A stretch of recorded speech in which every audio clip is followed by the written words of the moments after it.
Welcome back to my channel. आज की हमारी कहानी का शीर्षक है भूतिया पेड़।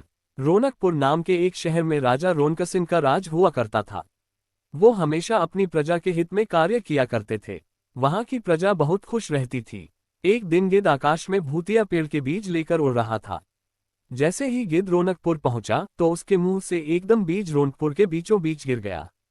बीज भूतिया था, इसलिए अगले ही दिन वो पौधा बन गया। वहां के स्थानीय निवासियों ने जब पौधे को देखा तो हैरान रह गए, क्योंकि पौधे का रंग काला था। बाद में लोगों ने आपस में चर्चा की और यह समझा कि खेत में उगने वाला कोई घासपात या वनस्पति होगी।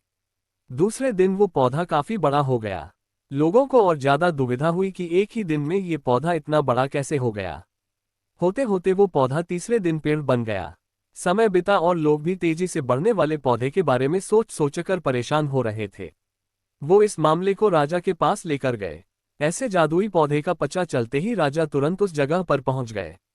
राजा को जैसे ही पता चला कि एक काले रंग का पौधा 3 दिन में पेड़ बना है, तो वो भी उस पेड़ को हैरानी से देखने लगे।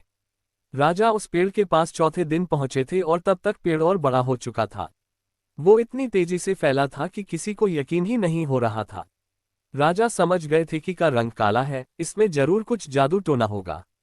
इसी सोच के साथ राजा ने घोषणा कर दी कि जो भी इस पेड़ को खत्म करेगा, उसे वो इनाम के तौर पर 1000 सोने के सिक्के देंगे। यही नहीं, राजा ने यहाँ तक कहा कि पेड़ को खत्म करने वाला व्यक्ति मेरी मृत्यु के बाद मेरी राजगद्दी पाने का हकदार भी बनेगा। इतनी बड़ी घोषणा सुनने के बाद हर कोई पेड़ खत्म करने के लिए अपना दिमाग लगाने लगा। राजा के सारे चतुर मंत्रियों ने भी तरकीब लगाए, लेकिन पेड़ को कोई भी नष्ट नहीं कर पाया। किसी ने पेड़ के आसपास आग लगवाई तो एक मंत्री ने उस भूतिया पेड़ को हाथियों तक से खींचवाया, लेकिन पेड़ को कुछ भी न हुआ। अब लोगों के मन में डर बैठ गया और उन्हें लगा कि पक्का यह ऐसा वैसा नहीं, बल्कि भूतिया पेड़ है।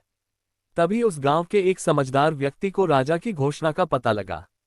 जानकारी मिलते ही वह अपने गुरु के पास भूतिया पेड़ से जुड़े रहस्य को जानने के लिए पहुंच गया।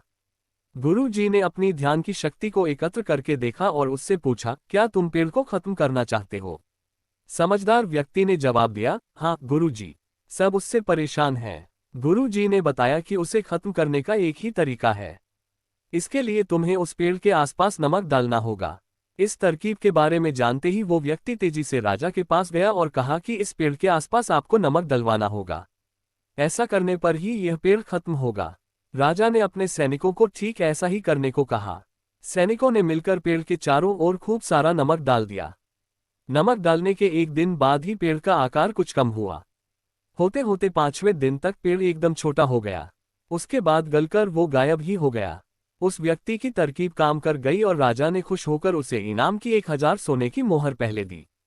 उसके बाद एक पत्र दिया जिसमें लिखा था कि वो राजा के मरने के बाद उनकी गद्दी को संभालेगा। वो समझदार व्यक्ति खुश होकर अपने घर चला गया। कहानी से सीख, ऐसी कोई मुसीबत नहीं होती जिसका समाधान न किया जा सके। जरूरत है तो बस धैर्य और समझदारी की। अगर आपको कहानी पसंद आए तो वीडियो लाइक और चैनल सब्सक्राइब कर देना। हम नए नए वीडियो लाते रहेंगे।